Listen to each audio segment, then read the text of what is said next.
ಕಾಂಗ್ರೆಸ್ ಸರ್ಕಾರ ರಚನೆಯಾಗಿ ಬರೋಬ್ಬರಿ 2 ವರ್ಷ ಆಯಿತು. ಈ 2 ವರ್ಷದಲ್ಲಿ ಅನೇಕ ಸಂದರ್ಭದಲ್ಲಿ ಕೇಳಿ ಬರ್ತಾ ಇರುವಂತಹ ವಿಚಾರ ಅಂದರೆ ಸಿಎಂ ಬದಲಾವಣೆ ಆಗ್ತಾರೆ ಅಂತ. ಈಗ 2 ತಿಂಗಳ ಒಳಗೆ ಡಿಕೆಶಿ ಸಿಎಂ ಆಗೋದು ಫಿಕ್ಸ್ ಅನ್ನುವಂಥ ವಿಚಾರಗಳು ರಾಜ್ಯ ರಾಜಕೀಯ ಪಡಸಾಲೆಯಲ್ಲಿ ಕೇಳಿ ಬರ್ತಾ ಇದೆ. ಇನ್ನೆರಡೇ 2 ತಿಂಗಳಲ್ಲಿ ಡಿಸಿಎಂ ಡಿಕೆಶಿ ಸಿಎಂ ಆಗೋದು ಫಿಕ್ಸ್ ಅಂತ ಮತ್ತೆ ಭವಿಷ್ಯ ನುಡಿದಿದ್ದಾರೆ ಶಾಸಕರು. ನಿಸ್ಸಂದೇಹವಾಗಿ 200% ಡಿಕೆಶಿ ಸಿಎಂ ಆಗ್ತಾರೆ. ಕಾಂಗ್ರೆಸ್ ಪಕ್ಷ ಉಳಿಬೇಕಾದ್ರೆ ಬದಲಾವಣೆ ಆಗಬೇಕು ಅಂತ ರಾಮನಗರದ ಶಾಸಕ ಇಕ್ಬಾಲ್ ಹುಸೇನ್ ಈಗ ಭವಿಷ್ಯ ನುಡಿದಿದ್ದಾರೆ. 2028ರಲ್ಲಿ ಅಧಿಕಾರದಲ್ಲಿ ಇರೋದು ನೋಡಬೇಕಾದ್ರೆ ನಮಗೆ ಬದಲಾವಣೆ ಬೇಕು. ಎಂಥ ಬದಲಾವಣೆ ಬೇಕು ಅಂದರೆ ಡಿಸಿಎಂ ಡಿಕೆ ಶಿವಕುಮಾರ್ ಸಿಎಂ ಆಗುವಂತಹ ಬದಲಾವಣೆ. 2 ತಿಂಗಳಲ್ಲಿ ಡಿಕೆಶಿ ಸಿಎಂ ಆಗೋದು ಫಿಕ್ಸ್ ಅಂತ ಕಾಂಗ್ರೆಸ್ನ ರಾಮನಗರ ಶಾಸಕ ಇಕ್ಬಾಲ್ ಹುಸೇನ್ ಈಗ ಭವಿಷ್ಯವನ್ನು ನುಡಿದಿದ್ದಾರೆ. ಅದು ಕೂಡ ನಿಸ್ಸಂದೇಹವಾಗಿ 200% ಡಿಕೆಶಿ ಸಿಎಂ ಆಗೇ ಆಗ್ತಾರೆ. ಬದಲಾವಣೆ ಬೇಕು. 2028ರಲ್ಲಿ ಮತ್ತೆ ಕಾಂಗ್ರೆಸ್ ಸರ್ಕಾರ ಅಧಿಕಾರಕ್ಕೆ ಬರಬೇಕಂದ್ರೆ ನಾವು ಬದಲಾವಣೆಯನ್ನು ನಿರೀಕ್ಷೆ ಮಾಡಬೇಕು. ಉತ್ತಮ ಆಡಳಿತ ಬೇಕು. ಆ ಉತ್ತಮ ಆಡಳಿತ ಬೇಕು ಅಂದರೆ ಈಗ ಸರಿಯಾದಂತಹ ನಿರ್ಧಾರ ಮಾಡಬೇಕಾಗ್ತದೆ. ಯಾವ ನಿರ್ಧಾರ? ಡಿಸಿಎಂ ಆಗಿರುವ ಡಿಕೆಶಿ ಸಿಎಂ ಆಗಬೇಕು. ಇದು ಡಿಕೆ ಶಿವಕುಮಾರ್ ಅವರ ಆಪ್ತ ವಲಯದಲ್ಲಿ ಗುರುತಿಸಿಕೊಂಡಿರುವಂತಹ ರಾಮನಗರದ ಶಾಸಕ ಇಕ್ಬಾಲ್ ಹುಸೇನ್ ಅವರ ಹೇಳಿಕೆ. ಒಂದು ಕಡೆ ರಾಮನಗರದಲ್ಲಿ ದೊಡ್ಡ ಪೈಪೋಟಿ ಇತ್ತು. ಇಕ್ಬಾಲ್ ಹುಸೇನ್ ಅವರು ಗೆಲ್ಲಿಕ್ಕೆ ಒಂದು ಕಡೆ ಡಿಕೆ ಶಿವಕುಮಾರ್ ಅವರೇ ಕಾರಣ. ಯಾಕಂದರೆ ಅನಿತಾ ಕುಮಾರಸ್ವಾಮಿ ಸ್ಪರ್ಧಿಸಿದಂಥ ಕ್ಷೇತ್ರ, ಆಮೇಲೆ ನಿಖಿಲ್ ಕುಮಾರಸ್ವಾಮಿ ಅವರು ಪೈಪೋಟಿಯನ್ನು ಕೊಟ್ಟರು. ಡಿಕೆ ಶಿವಕುಮಾರ್ ಅವರ ಕೃಪಾ ಕಟಾಕ್ಷದಿಂದ ಈಗ ರಾಮನಗರದ MLA ಆಗಿದ್ದಾರೆ ಇಕ್ಬಾಲ್ ಹುಸೇನ್ ಅವರು. ಈಗ ಆ ಋಣ ಕೂಡ ತೀರಿಸಬೇಕಾದಂತಹ ಅನಿವಾರ್ಯತೆ ಇದೆ. ಯಾಕಂದರೆ ರಾಜ್ಯಕ್ಕೆ ಒಂದು ಗ್ಯಾರಂಟಿ ಆದರೆ ರಾಮನಗರಕ್ಕೆ ಮತ್ತೊಂದು ಸ್ಪೆಷಲ್ ಗ್ಯಾರಂಟಿ ಘೋಷಣೆ ಮಾಡಿದ್ರು ಕಾಂಗ್ರೆಸ್ ಸರ್ಕಾರ. ಹಾಗಾಗಿ ಇವತ್ತು ಡಿಕೆ ಶಿವಕುಮಾರ್ ಪರವಾಗಿ ಇವತ್ತು ಇಕ್ಬಾಲ್ ಹುಸೇನ್ ಬ್ಯಾಟ್ ಬೀಸ್ತಾ ಇದ್ದಾರೆ. ಇನ್ನೊಂದು ಕಡೆ ನೋಟಿಸ್ ಕೊಟ್ಟಿದ್ದಾರೆ ಇಕ್ಬಾಲ್ ಹುಸೇನ್ಗೆ ಈ ಥರ ಮಾತಾಡಬಾರ್ದು ಅಂತ. ನೋಟಿಸ್ ಕೊಟ್ಟರು ಡಿಕೆಶಿ ಪರ ಬ್ಯಾಟಿಂಗ್ ನಿಲ್ತಾ ಇಲ್ಲ. ಪಕ್ಷಕ್ಕೆ ಡಿಕೆ ಶಿವಕುಮಾರ್ ಅದ್ಭುತ ಕೊಡುಗೆ ನೀಡಿದ್ದಾರೆ.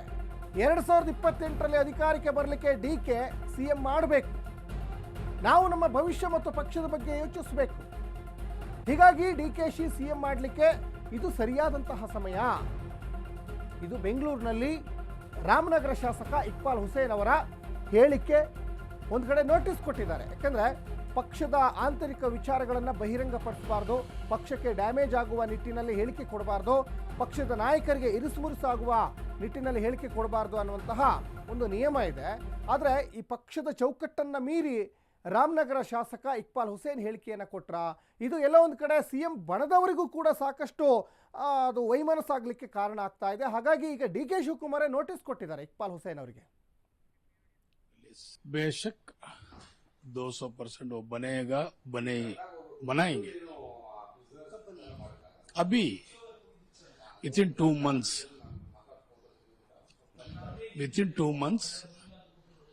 he will be the chief minister. Definitely 200%. Party may tell.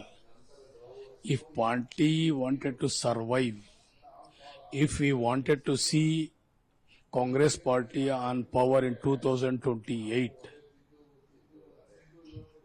God promise, we need a change, a good administration. We need, this is the right time for our survival. No, not like that. He is our good. He is one of the best leader, no doubt. He has given a good administration, good service. He is all in all. No doubt at all. I am very close to him. I am fan of him. But we have given sufficient time for him.